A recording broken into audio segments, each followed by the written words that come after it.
PSI itu menimbulkan gempa lokal di PDIP. Pada 21 September, Megawati memanggil semua tokoh PDIP ke Teguh Umar. Megawati marah besar karena Kaisang masuk ke PSI. Megawati marah ke Hasto. Megawati sampai gebrak meja di depan Hasto, yang digambarkan di video itu sebagai Sekjen Cengeng. Ganjar juga kena marah. Megawati marah-marah sampai menunjuk-nunjuk Ganjar pakai tongkat sakti. Megawati marah karena elektabilitas Ganjar makin anjlok walau sudah menggunakan survei. Para bohir alias para penyandang dana sudah mulai mundur. Padahal mereka sudah menggunakan operasi media pencapresan yang didanai Badan Intelijen Negara. Gempa lokal ini membuat Ketua BIN Budi Gunawan mencari cara untuk memenangkan Ganjar. Ini dilakukan agar Megawati tidak ngamuk-ngamuk lagi. Si pembuat video memperingatkan, Kaisang, Pak Jokowi, dan PSI kini harus waspada. Mereka terancam jadi target operasi BIN. Karena itu, Pak Jokowi harus segera mengunci Budi Gunawan dan BIN agar BG tidak seenaknya menggunakan kuasa BIN. Presiden Jokowi diyakini akan segera meninggalkan PDIP setelah anak bungsunya Kaisang Pangarep resmi bergabung dengan PSI. Hal itu dinilai sebagai bentuk ketidaknyamanan keluarga Jokowi terhadap partai yang dipimpin oleh Megawati tersebut. Bergabungnya Kaisang ke PSI membuat publik semakin tidak percaya dengan Jokowi. Bagaimana mungkin di internal keluarganya sendiri dapat berbeda pandangan, padahal PDIP telah mati-matian untuk memperjuangkan dan mendukung Jokowi baik saat menjadi wali kota Solo, gubernur DKI Jakarta, sampai menjadi presiden 2 periode. Selain itu, Jokowi juga menunjukkan kelemahannya karena tidak dapat memberikan kepercayaan di lingkungan terkecil sekalipun, yakni keluarganya. Apalagi di lingkungan yang lebih besar, yakni negara. Publik melihat dengan masuknya Kaisang ke PSI menunjukkan keluarga Jokowi tidak terlalu nyaman dengan PDIP yang merupakan parpol yang membesarkan namanya sampai saat ini. Hal tersebut membuktikan bahwa sewaktu-waktu sangat mungkin Jokowi berbeda pandangan serta meninggalkan PDIP sebagai parpol yang telah membesarkannya. Kaisang saja tidak selesai oleh Jokowi. Bagaimana dengan dirinya? Publik yakin dalam waktu yang tidak begitu lama Jokowi akan meninggalkan PDIP jika ada hal yang prinsipal yang tidak sejalan. Bu Mega, Pak Jokowi itu krek, ya, punya emotional bonding, punya desain masa depan. BRIN itu kan desain bersama-sama, Badan Riset Inovasi Nasional, punya komitmen. Jadi politik itu jangan melihat apa yang tampak di permukaan, lihat hubungan batin. Lihat komitmen terhadap masa depan, lihat komitmen terhadap rakyat Indonesia. Melihat Presiden Jokowi, Ibu Mega, PD Perjuangan, itu dalam satu nafas sejarah yang panjang. Ya, dan itulah yang akan dilakukan. Jadi Pilpres itu selalu membawa kejutan, tetapi kejutannya itu apa? Bahwa yang melanjutkan kepemimpinan dari Presiden Jokowi adalah sosok yang bisa memimpin dari keluarganya, kemudian memimpin masyarakatnya dari Jawa Tengah, dan kemudian memimpin Indonesia Raya kita. Itu kejutan yang nanti akan muncul di dalam Pilpres 2024, dan itu dipersiapkan secara bersama-sama baik oleh Ibu Mega, oleh PD Perjuangan maupun juga oleh Presiden Jokowi. Bukan yang sekedar tampak, harus melihat strategi yang tidak tampak. Ya, publik boleh berpendapat, rakyatlah yang menentukan.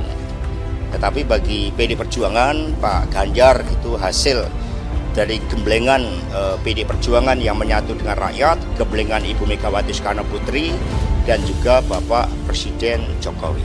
Dalam strategi pemenangan pemilu ada berbagai taktik, skenario, tapi muaranya adalah sama seperti yang disampaikan oleh Pak Jokowi, dicari pemimpin yang baik, pemimpin yang berani, pemimpin yang melanjutkan estafet kepemimpinan, dan itu adalah rambut putih Pak Ganjar Pranowo. Selain itu, bisa jadi dukungan kepada Ganjar oleh Jokowi dan keluarganya masih setengah hati. Sehingga pada akhirnya dimunculkan Kaisang yang justru memilih PSI sebagai tempat berlabuhnya. Tidak hanya itu, kemungkinan keluarga Jokowi merasa terkekang dengan berbagai macam tekanan dari PDIP. Bahkan bisa jadi tidak suka dengan stempel petugas partai. Sehingga pada akhirnya perlahan membuat perlawanan secara terbuka dimulai dari Kaisang. Pak Jokowi ku ngono lho, mentang-mentang. Lah iya, padahal Pak Jokowi kalau nggak ada PDI Perjuangan juga, aduh kasihan dah.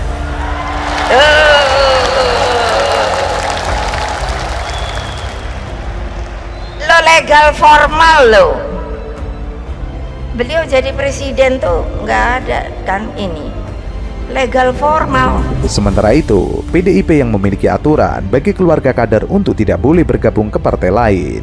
Akan tetapi, putra Jokowi, Kaisang Pangarep malah bergabung ke Partai Solidaritas Indonesia. Banyak pengamat menilai bahwa Jokowi pasti paham akan aturan tersebut. Adapun larangan itu diatur dalam ADART PDIP nomor 25A. Jokowi paham dengan resiko yang bakal ditelannya pasca Kaisang bergabung ke PSI, yakni pemecatan. Silakan, Bang Giring. Ini versi besar ya? Jadi besar Terus loh. saya aja nggak sebesar ini, Mas. Ya, yuk. Ya. Aslinya. Aslinya. Ya ini versi gua. Mantan Ketua Umum DPP PSI, Giring Ganesha, meletakkan dan menyerahkan mandat Ketua Umum kepada para Dewan Pembina PSI. Giring menjelaskan, maksud dari pernyataan tersebut, ia menjalankan tradisi yang sedang ditetapkan oleh PSI, yaitu Ketua Umum hanya 1 periode. Itu tradisi yang harus dijaga.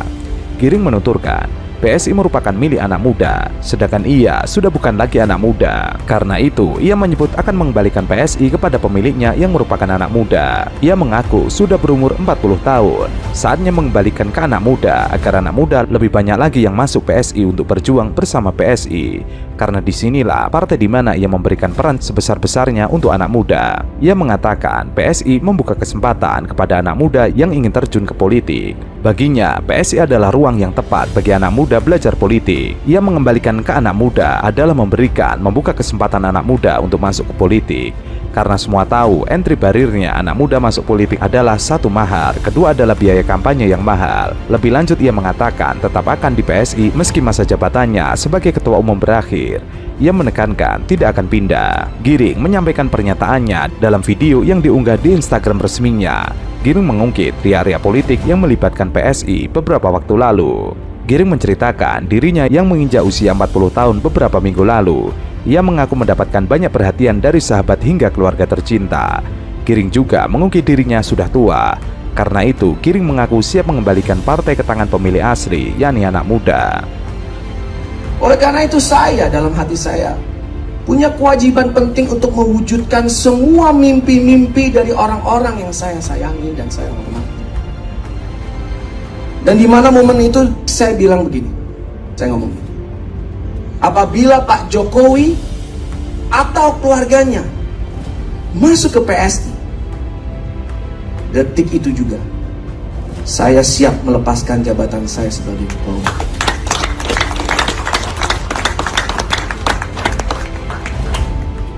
Oleh karena itu, di sore hari ini kita berikan apresiasi yang paling kencang buat Pak Jokowi. Boleh kita tepuk tangan buat Pak Jokowi, buat Bro Kaisang, dan juga buat para Dewan Pembina yang luar biasa mewujudkan mimpi-mimpi kita.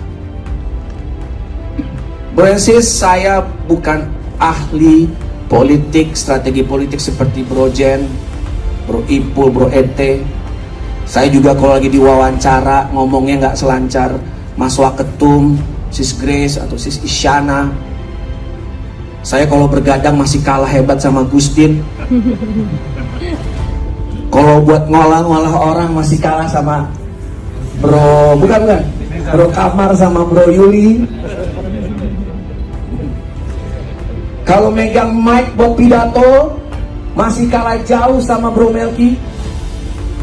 Tapi untuk cinta, ketulusan, dan pengorbanan untuk partai ini, kalian boleh puji saya.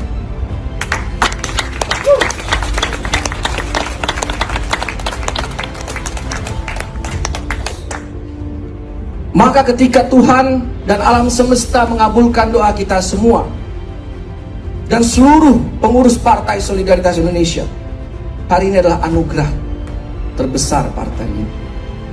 Karena apa? Mulai hari ini Jokowisme itu tidak hanya sebuah ideologi yang lahir dari PSI, mulai hari ini Jokowi bukan hanya bapak ideologi dari partai ini. Karena mulai hari ini Jokowi hadir secara biologis di partai ini. Sementara itu, Wakil Ketua Dewan Pembina DPP PSI, Grace Natali, menjawab pertanyaan tentang kebijakan internal partainya yang langsung menetapkan putra Presiden Jokowi, Kaisang Pangarep, menjadi Ketua Umum PSI. Padahal, Kaisang baru bergabung ke PSI 2 hari lalu. Grace menjelaskan, Kaisang menjadi Ketua Umum PSI ketiga setelah didukung oleh 38 DPW PSI seluruh Indonesia. Ia juga menyebut, kursi Ketua Umum yang tadinya ditempati Giring Ganesa, sekarang diduduki Kaisang merupakan bentuk regenerasi. Hal tersebut juga sepenuhnya disetujui oleh mantan vokalis Niji itu yang merupakan Ketua Umum kedua. Adapun Ketua Umum PSI pertama adalah Grace Natali sendiri. Grace menyentil, partai politik senior yang sudah berusia tua tidak ada regenerasi Ketua Umum, padahal memiliki kaderisasi yang lebih baik dari PSI.